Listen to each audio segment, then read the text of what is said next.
Hi, I'm Sas Stewart. I'm a serial entrepreneur here in Vermont. I started off in not Vermont. I'm from Detroit, Michigan originally. And I moved to Vermont 9 years ago and started co founded a company called Stonecutter Spirits, which was a distillery in Middlebury. We made gin and whiskey, and actually it still exists. We sold it in 2019. And in 2020, Intrepid started a new business 2 weeks before the pandemic called Adventure Dinner. And that is what I've been working on since then. When I first kind of came to Vermont, I was meeting all of these other food and beverage folks. And I had just started this tiny distillery and I had one product. And I just was talking to anybody I could about what it meant to be a business owner here. And it turns out there were all of these really cool, small, creative local brands that were all trying to get people to know about them. And I thought, wouldn't it be cool if we all kind of gathered all of our forces together and had a dinner and did it in a cool place with a cool local chef? And at the time, now it seems silly because we've done it a bunch of times and you could go on our Instagram and see a jillion photos and they're beautiful. And there's all this like proof of concept, but there wasn't when we first did it. And I was a total nobody. No one knew who I was. The company had maybe been on the market for like 6 months.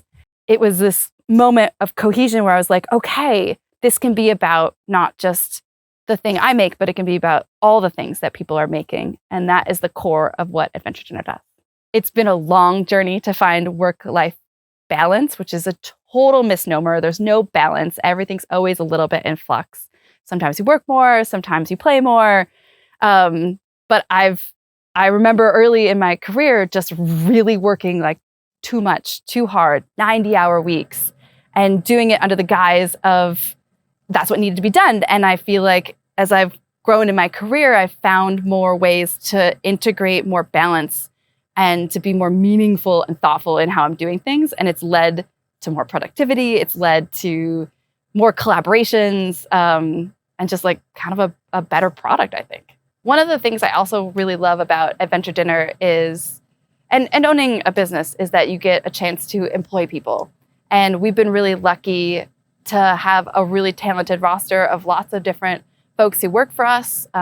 It's nice to cultivate an environment that's really empowering for women and to employ women as a part of our incredible hospitality team, which is everyone that works for us. Like everyone's in hospitality. There is really no front or house. That's all blended for us. But it's amazing. We tend to attract a lot of women to the organization or women identifying folks. And it's been kind of incredible to see the power of what happens when women unite and join forces. I think it blows a lot of the dumbass stereotypes out of the water. And I really firmly believe that the way that we are empathetic in a workplace is actually the future of business. And it used to be mechanization, and then it was computerization. And my philosophy is that an empathetic workspace, one that listens, one that still makes great decisions, and one that allows for different spaces to be occupied, is the one that actually I want to work in, and that I think a lot of other people do too. So I think one of the things that might surprise folks about Adventure Dinner actually is that we do a lot of events. We are busy. We do like 8 to 12 events a month, but we're actually a full-time crew of only 3 people. So we're actually still pretty small. And a lot of that has to do with COVID. This year alone, we're in 2022, we actually canceled all our events from January and March. So we actually haven't had a full calendar year of continuous operation yet. So we're still small and we're still very mighty, and we're actually growing. So it is going to become what I think most people think of it as, like, 12-person full-time crew. It's been an incredible journey to get here. And I'm kind of excited about what comes next. Being someone who identifies as a woman isn't the end-all and be-all of my identity. And that a lot of times we take time to separate people out, and what This Way Up does is important. We need data. We need to be driven through numbers.